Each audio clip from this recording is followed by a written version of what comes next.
everyone! Good afternoon! I'm back! It's your Mama Sam. So, kamusta naman kayo mga amigo, amiga, kumare at kumpare? So, sana lahat kayo ay okay na okay ngayong gabi. So, eto nga, pag-uusapan natin ngayon. This is it.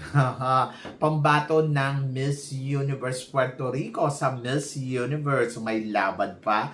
But before anything else, hello Philippines and hello beautiful people. Mabuhay! Kamusta kayong lahat? Sana lahat po kayo ay okay at safe ngayong araw na ito. At syempre sa lahat naman ng mga bago nating subscribers dyan, hello po sa inyo lahat. Maraming salamat guys sa pag-subscribe ninyo. Syempre dito sa channel ko. At syempre sa lahat naman ng makasolid na makamamasam dyan na laging tumututok dito. Araw-araw, lagi-lagi. Maraming salamat guys sa inyong lahat. Syempre usapang Miss Universe Puerto Rico tayo ngayon. Alam natin ngayong taon na to, gagawin ang Miss Universe sa Puerto Rico kung saan naman talaga, oh my gosh, pinaghahandaan na to ng lahat ng mga magiging kandidata dito sa Miss Universe. And then of course, excited tayo dahil ang ating pambato na si Bea Milan Windorski ay talaga naman isa sa mga kaabang-abang na kandidata sa competition ng Miss Universe ngayong taon na to. So sa madaling salita, wala pa rin kupas ang kinang ng Miss Universe dahil matitindi ang mga maglalaban-laban dito. At ito na nga, syempre, isa sa mga inaabangan natin, sino nga ba ang magiging pambato ng Miss Puerto Rico? Kasi sila yung host country. Natural, abangan natin kung sino nga ba makakalaban natin dyan. At ito na nga, kanina nga kinoronahan na ang bago nilang reyna na si Jennifer Barreto, kung saan naman, syempre, napakaganda, di ba? At napaka-interesting ang magiging laban niya sa Miss Universe. Si Jennifer Barreto ay isa ng mother, at she's 27 years old, former volleyball player, at 2 master degree. Take note, 2 master degree ang natapos niya. Ganon siya kabongga. Kumbaga, talagang masasabi natin, kung profile ang pag-uusapan, ang bongga ng profile niya, di ba? So, yon. So, syempre, ang tanong ng lahat, Mama Sam, ano ba, malakas ba ang laban ng pambato ng Puerto Rico? Oo naman. May laban sila kasi maganda ang profile ng kanilang pambato. At eto nga, sabi ko nga, may ganda din ang kanilang pambato. So, hindi imposible na ang pambato ngayon ng Puerto Rico ay makarating sa top 5 ng Miss Universe. At para sa akin, not bad kung makakarating siya sa top 5 ng Miss Universe. Kasi, syempre, host country sila. Ano ba sila ang manalo? So, sa tingin ko, hindi mananalo kasi she's a mother. Mother, tapos, alam mo yon, parang feeling ko mas marami pang mas magaling na kandidata. At malaki pa rin yung chance natin na makuha ang corona ng Miss Universe kahit ganito kagaling yung kanilang pambato. And then, ayun na nga. So, syempre, interesting ang magiging pukpukan dahil ngayon pala nakikita na natin, my gosh, ang lakas ng pambato ng Puerto Rico. At sabi nga ganon, ano kaya neto pataubin Mama Sam si Bea Milan Windorski o maging tinig kaya to kay Bea Milan Windorski para makuha ang corona? To be honest, ako, mas nakikita ko pa rin na malaki yung chance ng pambato natin kaysa sa pambato nila. Yes, nakikita ko na magiging top 5 finalist tong pambato ng Puerto Rico ngayong taon na to. Pero nakikita ko rin na magiging top 5 finalist din yung pambato natin. So, magkaiba eh. So, eto kasi mother, si Bea single. So, isa na yun sa mga, I think, mas gusto nila yung single woman, di ba? So, walang hassle. At sinabi naman na parang, mahirap talaga manalo dito yung mga mother, o mahirap yan.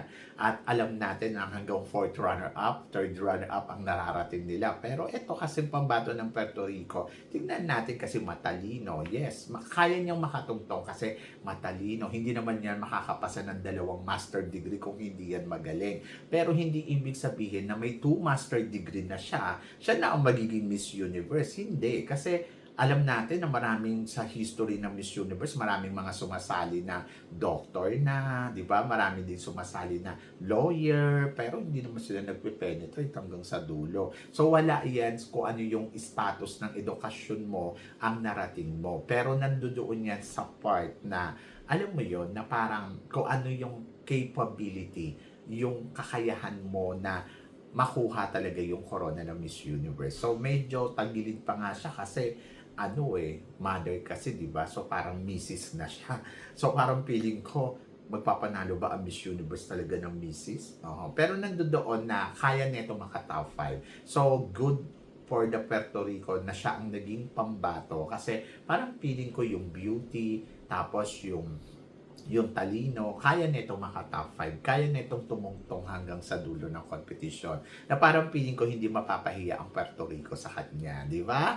And then, of course, sabing ganon, kung magiging tinik ba to kay Bea Milan Windorski, I think hindi ko makikitang magiging tinik, pero nandoon na isa siya sa mga makakalaban na matindi ni Bea Milan Windorski. Ayun yung tamang term. Isa siya sa mga talagang masasabi natin na pwedeng makatunggali ng bonggang-bongga hanggang sa dulo ng kompetisyon. Hindi ako natatakot kay Bea Milan Windorski na alam mo yon baka makain siya ng ibang candidates kasi di ba, Diyos ko naman, sa mga naririnig natin na positibo kay Bea Milan Windorski, Diyos ko, matatakot pa ba tayo na baka matalo to sa Miss Universe? Of course not. Huwag kang matakot doon. Dapat pa nga na maging proud ka kasi siya yung pambato natin. And I think malakas pa rin yung laban ng pambato natin. Ang kailangan lang gawin ni Bea Milan ay i-prepare ng todo yung sarili niya. So, kailangan niyang mag-focus doon sa mga aspeto na kailangan niyang gawin. Kasi, pagdating sa pasarela, sa totoo lang, ang pambato ng Puerto Rico, ang bongga maglakad. Napanood ko yung kanyang execution. Talagang masasabi ko, oh my gosh, matakot tayo sa kanya in terms of pasarela, di ba? So marunong sumabay, marunong gumalaw. So doon sa part na yon, nakikita ko na ay malakas to. Pero kasi syempre, sa haba ni Bea Milan Windorski at marunong din gumalaw si Bea Milan, so hindi ako natatakot na para baka matabunan tayo neto. No. So, yung ganda ni Bea ang magdadala sa kanya sa competition hanggang sa dulo, di ba? And then, plus yung execution. So, kailangan lang maghanda, kailangan i-prepare ng husto ni Bea yung kanyang magiging laban sa Miss Universe. Siyempre, kung magbabaliwala siya, wala talaga. So, syempre, kailangan din pagandaan talaga ni Bea yung mga wardrobe na gagamitin niya especially sa preliminary competition and finals night. And then, yung styling niya, sa totoo lang, mas gusto ko kay Bea yung curly hair more than sa straight hair. Yung katulad ng nakita ko dito kay kay Karen Davila na styling. Ang ganda ng makeup, ang ganda ng ayos ng buhok. So parang feeling ko dito talagang nag-i-start na yung transformation niya eh. Nag-i-start ng, alam mo yun, baguhin ni Bea yung kanyang styling.